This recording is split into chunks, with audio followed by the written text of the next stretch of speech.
तो चलो देखते हैं अगला जबरदस्त इंपॉर्टेंट सवाल। सवाल पढ़ता हूं मैं आपके लिए। क्या सवाल है यहाँ पर? Find the points, find the point या फिर फाइंड दी पॉइंट्स, ऐसा या फाइंड दी पॉइंट, बराबर। Find the point on the curve y is equal to, of course curve का इक्वेशन दिया है यहाँ पर, देखो कर्व का इक्वेशन दिया है आपको। एट विच टेंजेंट, यहां पर क्या होना चाहिए word?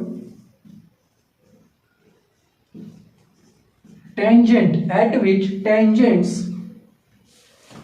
drawn to the curve are parallel to x-axis। मतलब यहां पर बोला है find the points on the curve, तो कर्व पे पॉइंट फाइंड करना है, बराबर। फाइंड द पॉइंट मतलब क्या? Find x y. Find point मतलब यहां पर लिख रहा हूं मैं, फाइंड पॉइंट मतलब होता है फाइंड एक्स वाई, बराबर। अच्छा, तो हमको क्या चाहिए? हमको क्या चाहिए? इक्वेशन चाहिए और स्लोप चाहिए, बात खत्म, बराबर। ओके सर, इक्वेशन तो मिल गया, स्लोप चाहिए। At which tangents drawn to the curve are parallel. Sir slope तो नहीं दिया, ये क्या फालतूगिरी है सर? देखो यहाँ पर ऐसा क्या दिया है, drawn to the curve are parallel, सीधे सीधे स्लोप नहीं दिया यहाँ पर, सीधे नहीं दिया है ना, लेकिन दिया तो है, क्वेश्चन में स्लोप है, बस आपकी नजर चाहिए हुई, स्लोप दिया हुआ है। कहाँ दिया है सर? आपको कैसे दिख रहा है? देख बताता हूँ। स्लोप तो नहीं दिया सर, लेकिन ये जो है ये एक्स्ट्रा काय को बताया, drawn to the curve are parallel to x axis. अच्छा, tangent is parallel to x axis, बात खत्म हो गई यहाँ पर। पैरेलल टू एक्स एक्सिस का मतलब स्लोप इक्वल टू 0। लिख लो, वेरी इंपॉर्टेंट पॉइंट, क्वेश्चन आएगा। सीधा सब कुछ नहीं मिलेगा आपको, बराबर। टेक्निकल एजुकेशन में हो आप, बराबर। आप बड़े हो चुके हो, बच्चे नहीं हो कि आपको सब कुछ सीधा मिले। Don't expect anything like, very simple, बराबर।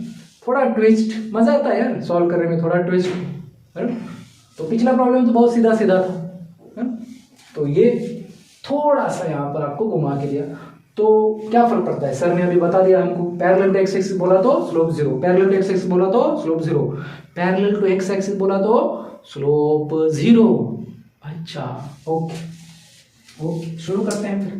शुरू करते हैं ना सर? शुरू करते हैं, हाँ चलो शुरू करते हैं। तो स्टेप वन क्या होगा सर? जो भी y दिया है उसको कॉपी पेस्ट करो। अच्छा, ये तो बहुत सिंपल है, कॉपी पेस्ट अगर कुछ है तो हमको बताओ, हम करेंगे, क्योंकि कॉपी पेस्ट में हमारा कोई हाथ पकड़ नहीं सकता सर।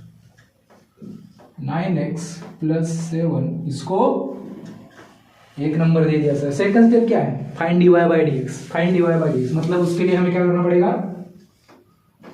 डिफरेंशिएट। ये डिफरेंशिएटिंग मैं कहां से लिख रहा हूं, कब से? जब डेरिवेटिव चैप्टर स्टार्ट हुआ है तब से ये चल रहा है, बराबर। हाँ, differentiating with respect to x. ठीक, y का डेरिवेटिव का डायरेक्ट याद रखना है, क्या होता है? dy by dx। X cube का कौन सा फॉर्मूला? x⁻n का फॉर्मूला लगेगा ना, x के ऊपर कांस्टेंट होगा तो क्या है? n into x⁻n-1। तो यहाँ पे क्या आएगा? 3 इंटू x⁻³ प्लस ये 3 जो है ये कांस्टेंट है, उसको और कांस्टेंट को हम साइड में लिखते हैं, बराबर। अब x² का यही फॉर्मूला आएगा ना, 2 इंटू x⁻²-1।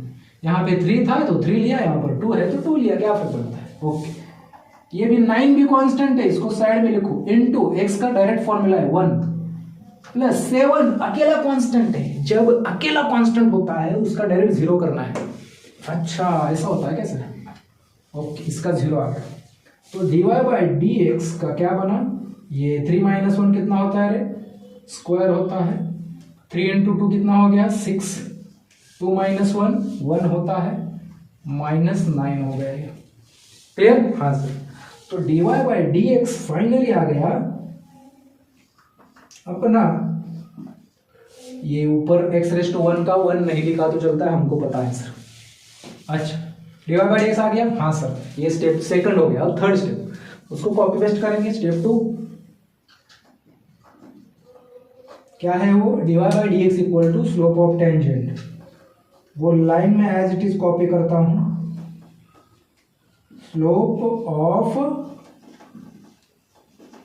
टेंजेंट। क्लियर, हाँ सर क्लियर हो गया। अब हमको डिवाइड बाई डी एक्स की वैल्यू डी है क्या, हमने अभी फाइंड की, उसको as it is copy paste करता हूं। डिवाइड बाई डी एक्स की वैल्यू क्या है, 3x² plus 6x minus 9 equal to slope of tangent की वैल्यू है क्या मेरे पास, है, कहाँ है, पैरेलल टू एक्स एक्सिस मतलब स्लोप 0। अच्छा बराबर बराबर। यहां पर लिखता हूं मैं, क्या लिखता हूं साइड में, as tangent is parallel to x axis, therefore slope will be 0। ये आप एग्जाम में लिखो साइड में, या फिर यहाँ पे लाइन लिखा तो भी चलेगा, साइड में लिखो, उनको समझने दो उनको। इसने स्लोप 0 किसी से कॉपी तो नहीं किया, बराबर, उनको समझेगा, अरे हाँ इसको पता है टेंजेंट पैरेलल होता है तो स्लोप 0 होता है, इसको खुद को पता है, ये लिखा तो समझेगा, इंप्रेशन बढ़ेगा।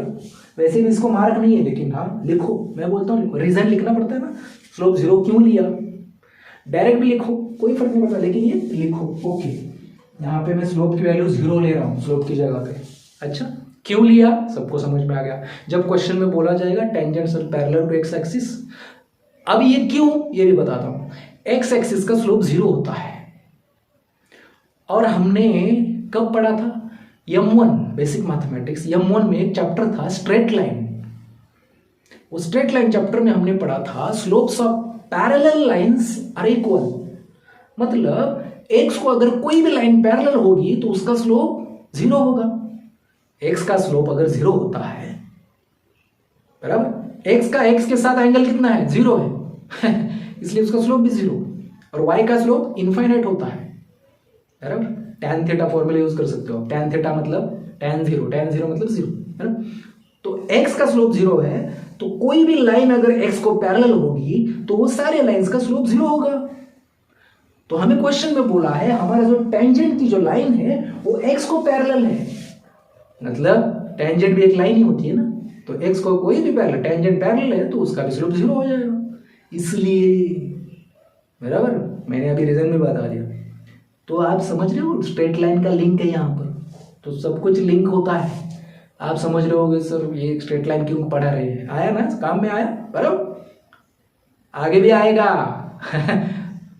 हर अदर सब्जेक्ट्स में भी आएगा, जहाँ जहाँ लाइन वगैरह, ये आपको पीछा नहीं छोड़ने वाले, रिमेंबर, जिंदगी में आगे कभी भी आ सकता है, बराबर। क्योंकि यार लाइंस वगैरह तो कब पीछा छोड़ती है हम, नहीं, लाइंस तो हर बार होती है, अरे लाइंस तो मारनी ही पड़ती है, क्या बात कर रहे हो। ओके, तो चलिए शुरू करते हैं। तो इसको क्या करना है, मुझे फैक्टर्स फाइंड, मतलब एक्स की वैल्यू फाइंड, हमने क्वाड्रेंट अच्छा एक काम कर सकते हैं यहाँ पर, बराबर, ये सब में कॉमन फैक्टर है क्या, 3, लेकिन वो मैं नहीं करूँगा, मैं इसको कैलकुलेटर में डालूंगा। मैं इसको स्कूल में सीखा हूं कि क्वाड्रेटिक इक्वेशन के फैक्टर्स कैसे फाइंड करते हैं, मुझे पता है, लेकिन मैं इसको मैन्युअली नहीं करूंगा। क्यों, क्योंकि उसको मार्क ही नहीं है, कोई आपसे एक्सपेक्ट नहीं कर रहा है कि आपको फैक्टर्स आते हैं या नहीं, बराबर, क्योंकि आप अभी हायर लेवल मतलब टेक्निकल एजुकेशन में हो, ये स्कूल नहीं है, तो इसलिए तो कैलकुलेटर अलाउड किया है, ये डायरेक्ट कैलकुलेटर में डालना है। इसका वीडियो भी है कैलकुलेटर में क्वाड्रेटिक इक्वेशन कैसे सॉल्व करते हैं, जाओ चैनल पे, इसके ऊपर सेपरेट वीडियो बना है, कैलकुलेटर में मैंने डाल के दिखा है, बराबर। फिर से मैं बताता हूँ, ये सब लोगों को, काफ़ी लोगों को पता भी होगा ऑलरेडी। कैलकुलेटर उठाओ, मोड में जाओ, इक्वेशन में जाओ, क्वाड्रेटिक वाला है वहाँ पर, उसको सिलेक्ट करो, और कोएफिशिएंट डालना है 3, 6, -9 डाल देता हूँ, 3, 6 और -9। दो आंसर आएंगे। एक्स की मैक्सिमम पावर जितनी होती है उतने आंसर आते हैं, रिमेंबर दिस। एक्स की पावर कितनी है मैक्सिमम वाली? दो पावर है। एक्स की पावर 2 है तो एक्स की वैल्यूज भी 2 आएंगी, बराबर। तो पहली वैल्यू आई 1, दूसरी वैल्यू आई -3 मेरे कैलकुलेटर में, अरे 1 और -3। ओके, तो x की वैल्यूज कितनी आई? देयरफॉर आप डायरेक्ट लिख देना यहां पर x is equal to 1 and x is equal to, या फिर और लिख सकते हो यहां पर -3। दो वैल्यूज आई। अब सर ने बोला था, सर ने क्या बोला था, मतलब मैंने क्या बोला था कि पॉइंट फाइंड करना है, मतलब x और y की वैल्यू फाइंड करनी है। लेकिन सर यहां पर 2x आ गए तो कौन सा ले ले सर? आपने तो बोला था x और y फाइंड करना है, मतलब x की वैल्यू यहां पर 2 आई तो कौन सी लेनी है? अरे भाई दोनों लेनी है, दोनों लेनी है। अब 2 पॉइंट आएंगे ना, बराबर? हाँ सर 2 पॉइंट आएंगे, समझ रहे हो आप? 2 पॉइंट क्यों आए ये भी बताता हूं मैं आपको सर आप बहुत बता रहे हो, बराबर। 2 पॉइंट क्यों आए? क्योंकि किसी भी कर्व को, मान लीजिए सर्कल एक कर्व है, तो इसको यहां से टेंजेंट लिया तो यहां से भी टेंजेंट हो सकता है ना, दोनों एक दूसरे को पैरेलल है, बराबर। तो दो तरह से टेंजेंट निकाल सकते हैं। मैंने एक एग्जांपल बताया आपको, दो। अब इसमें नहीं घुसने वाले हम कि इसका थियोरेटिकली प्लॉट वो नहीं करना है हमको, ठीक है। तो चलिए शुरू करते हैं। तो 2x आए तो 2y आएंगे, बराबर। तो सबसे पहले मैं पहला x पकड़ता हूं, इसको मैं स्टेप 3 बोलूंगा, बराबर। पुट x इक्वल टू 1, पहले 1 को पकड़ते हैं इन इक्वेशन 1,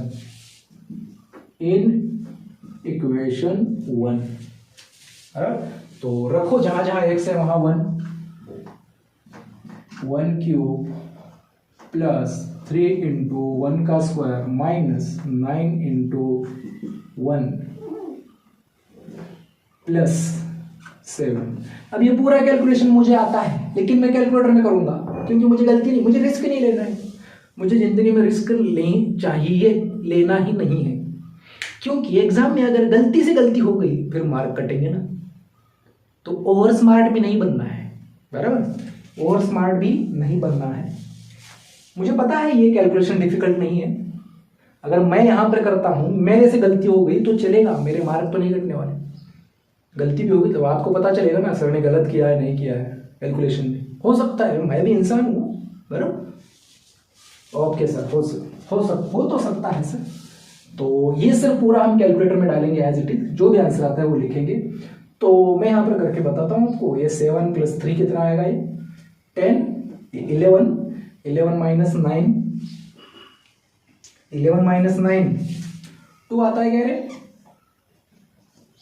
अच्छा 2 आ गया, ओके। तो सबसे पहले फर्स्ट पॉइंट, सो पॉइंट क्या मिला?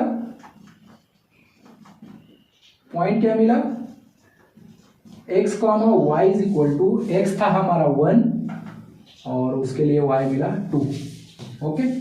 अब ये हो गया 1 के लिए। अब सेम चीज हमें इसके लिए भी करनी पड़ेगी, क्योंकि 2 पॉइंट मिलेंगे तो भाई इतना तो काम हो ही जाएगा। अब 1 रखा, अब -3, उसी इक्वेशन में अब -3 रखूंगा। अब y कितना आता है? जहां 1 रखा वहां -3, x की जगह पे -3, तो -3 का क्यूब प्लस 3 इंटू -3 का स्क्वायर 9 इंटू -3 प्लस 7। अच्छा, अब ये थोड़ा मुश्किल लग रहा है। यहां पर मैं सीधे ज्यादा ओवर स्मार्ट बिना बने कैलकुलेटर को यूज करूंगा, क्योंकि ये 1 वाला था तो थोड़ा आसान था। अभी -3 का क्यूब वगैरह आ गया तो हम इसको कैलकुलेटर में डालेंगे। एज इट इज पूरा डालता हूं मैं, -3 का क्यूब प्लस 3 इंटू -3 का square minus 9 into -3 plus 7। Calculator में परफेक्ट बनना है आपको। हाँ 34 आया मेरा। तो y कितना आया मेरा? 34, बराबर। तो पॉइंट x कॉमा वाई होता है ना, तो -3 था, उसके लिए y कितना आया 34। तो फाइनली एक आंसर लिखते हैं हम, देयरफॉर दोनों पॉइंट्स एक साथ लिखते हैं। क्वेश्चन में बोला था कि find the point, so points are, पहला आया 1,2 एंड दूसरा आया -3,30। ये लिख के छोड़ देना है, बात खत्म। क्वेश्चन में पूछा था पॉइंट ढूंढो, हमें लगा था एक पॉइंट आएगा, लेकिन आए यहां पर 2 पॉइंट। और मैं आपको एक ट्रिक बताता हूं, 2 पॉइंट कब आएंगे, कब आएंगे सर? जब 2x आएंगे तो 2y आएंगे, मतलब 2 पॉइंट होंगे। अब 2x कब आएंगे? जब x की पावर 3 होगी। अच्छा, x की पावर 3 होने की वजह से उसका डेरिवेटिव हो गया, तो एक पावर कम हो गई, एक पावर में कम मतलब 2 हो गई, पावर 2 होगी तो 2x आएंगे। तो एक स्मॉल ट्रिक तो आपको समझ में आ गया। जब यहां पर x³ आएगा तो 2 पॉइंट्स आएंगे। अच्छा, समझ गए सर। जब यहां पे x² होगा, जैसे कि पिछले प्रॉब्लम में x² था तो 1 पॉइंट आया, x³ होगा 2 पॉइंट, x⁴ होगा 3 पॉइंट, क्योंकि डेरिवेटिव की वजह से एक पावर कम हो जाएगी, 3 की 2 हो जाएगी, और 2 पावर मतलब 2 वैल्यूज। अच्छा, ये ट्रिक अच्छी लगी सर, समझ गए हम। तो कैलकुलेटर का इस्तेमाल कैसे और कहाँ करना है स्मार्टली, ये भी मैंने बता दिया। ओवर स्मार्ट नहीं बनना है। अब यहाँ पर जैसे बहुत लोग बोलेंगे हम मैन्युअली करेंगे, मत करो, समय भी जाएगा और गलत होने के चांसेस भी बढ़ेंगे। क्योंकि कितने भी आप टैलेंटेड हो, लेकिन आप हो इंसान, मशीन नहीं। कैलकुलेटर गलती नहीं करता, प्रोवाइडेड दैट कैलकुलेटर में जब डालोगे तब आप सही डालना है। गलती तो आप ही कर सकते हो कैलकुलेटर में, कैलकुलेटर खुद नहीं गलती करता। बहुत बच्चे बोलते हैं सर इसका सही आया, मेरा कैलकुलेटर में क्यों नहीं सही आया? अरे आपने गलत डाला तो गलत आएगा। कैलकुलेटर तो उसको दिमाग थोड़ी है, उसको जैसे प्रोग्रामिंग किया है वैसे दिखाएगा वो।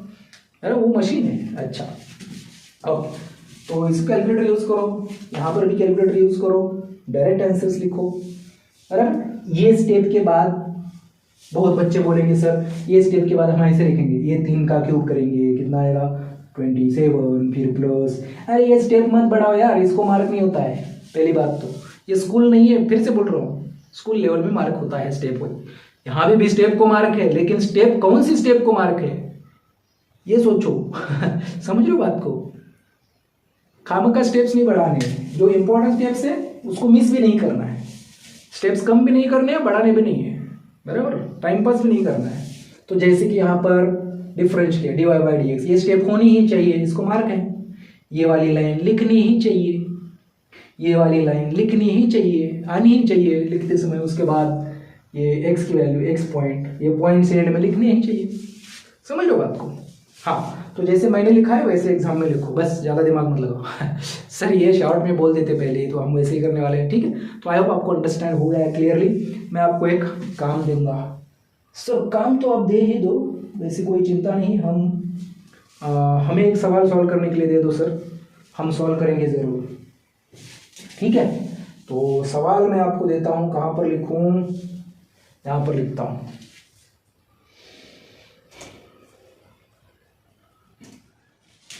सवाल है फाइंड द पॉइंट।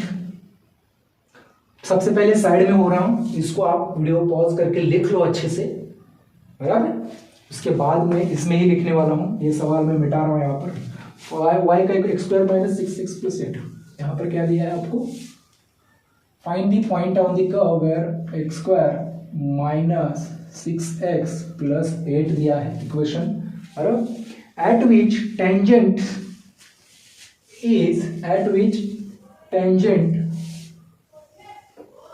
इतना लंबा नहीं दिया है, tangent is find the point on the curve y = x² - 6x + 8 at which tangent is parallel to x axis. और इसका जो भी सवाल आता है, अब यहाँ पर ट्रिक यूज करो, x² है मतलब पॉइंट्स कितने आएंगे? 1। अच्छा, इतना तो पता चल गया सर, क्वेश्चन देख के इतना समझे, आपने बताया वैसे नहीं दिमाग लगा।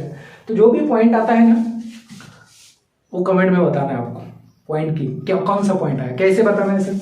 मान लीजिए पॉइंट आया 1,2, मान लीजिए, मुझे पता नहीं इसका आंसर है। सबसे पहले तो आप कमेंट करो सर मेरा आंसर आया है, ऐसे कमेंट करो 1,2, या फिर ऐसे भी लिखा तो ब्रैकेट वगैरह ब्रैकेट वगैरह मोबाइल से अगर आप करते हो तो ब्रैकेट कहाँ ढूंढते हुए 1,2 ऐसे लिखा तो भी चलेगा, ठीक है। हाँ सर, या फिर ऐसे लिखा तो चलेगा 1-2 1,2 1,2 लिखो, कुछ फर्क नहीं, ठीक है। अगर 1,2 आता है, जो भी आंसर आता है वो कमेंट करो, ठीक है। तो आई होप आपको क्लियर कट आइडिया आ चुका है। पॉइंट दिया तो स्लोप कैसे फाइंड करना, और स्लोप दिया तो पॉइंट कैसे, ये बहुत ही इंपॉर्टेंट है। आगे जाके इक्वेशन ऑफ टेंजेंट फाइंड करने वाले हैं, मैक्सिमम मिनिमम फाइंड करने वाले हैं, यहाँ पर काम आएगा ये बेसिक है, बराबर। ये 2-2 मार्क के सवाल भी आ सकते हैं, और ये बेसिक क्लियर होना चाहिए आपका, ठीक है। ओके सर, समझ गए हम पढ़ाई करेंगे, प्रैक्टिस करेंगे।